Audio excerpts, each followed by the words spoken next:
I'm Zach, and this is Challenger Vedic Astrology and Tarot. Welcome to the channel. So if you'd like to get either a Vedic Astrology or a Tarot reading from me, you can do so at my website. It'll be linked down in the description box below. Okay, so this is going to be for Aries, Ascendant, and Moon sign. So, what more is there to talk about transit-wise?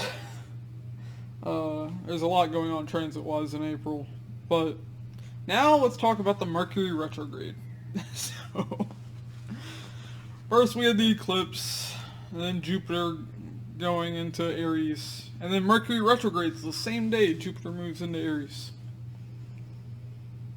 on April 21st, and the retrograde ends on May 14th.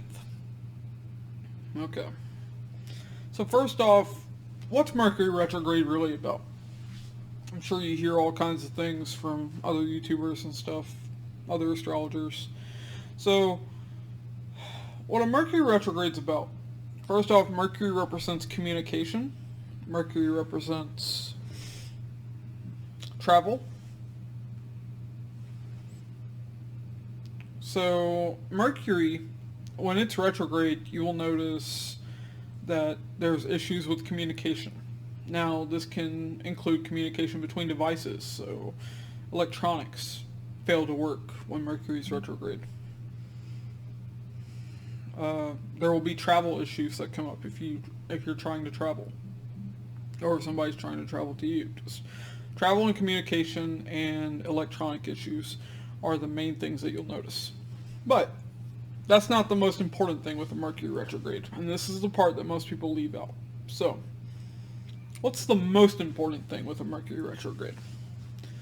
Whenever Mercury is retrograde, it means that there is something fucked up in your life that you need to fix. It means there's a problem that needs to be solved. See, Mercury is our natural intelligence. So Mercury turns retrograde 3 times a year. So 3 times a year, there's something that needs to be corrected in your life, bare minimum. Now, when does this happen? When does Mercury fix this problem? When does Mercury grant you the knowledge you need to fix the problem? Well, that order doesn't come from Mercury. See, Mercury is the messenger, the prince. But the prince and the messenger, they take their order from the sun, the king. So, Mercury's trying retrograde, becoming more powerful. And the reason that is because it appears closer to Earth when it turns retrograde. Now, Mercury is retrograding backwards, and right now whenever it's retrograde, it's going back towards the sun, especially at the start of the retrograde.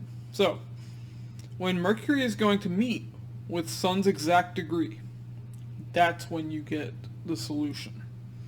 For instance, when I signed the lease for my apartment, it was the same day that Mercury retrograded to Sun's degree.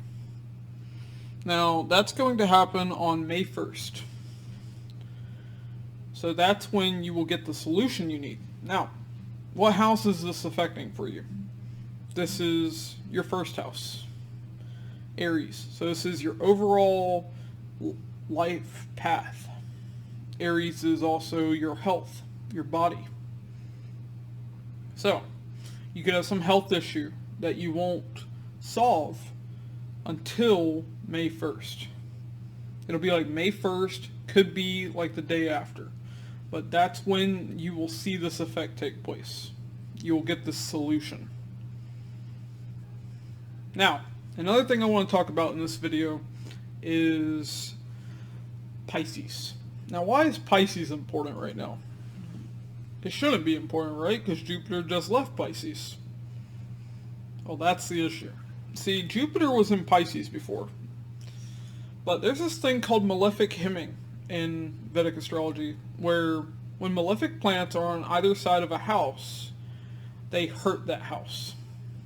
So, here you have Saturn in your 11th house, and you have Rahu in your first house. And you have Pisces sitting there. Now, I didn't mention this before because Jupiter was sitting there in its own sign, protecting its house. It's like the lord of the house was keeping it safe. keeping it protected. But now the Lord's not there anymore. Jupiter's no longer in his house. And now it's a free-for-all. So, this house is now under siege, basically. And that means there's going to be strain where that house is concerned. So for you, this effect's going to last until October. Actually, end of October, nearly November. That's when Rahu will move into Pisces. But until then, Pisces is going to be under a lot of strain. So, Pisces is your 12th house. 12th house is foreign travel. It's foreign people. It's bed pleasure. So it's sleep, sex, spirituality. It's losses. Now, on a positive front, your losses might be restricted at this time. On a negative front, though, you could have trouble accessing spiritual knowledge during this time. You could have trouble sleeping over the course of most of the rest of this year. Your sex life could suffer.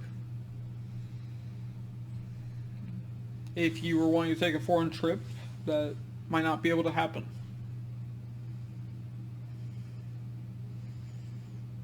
Now, when Rahu moves into that house, things are going to change for you. But that's what the malefic hemming on Pisces is going to do. And that's what I have for you. If you like my videos, be sure to like and subscribe.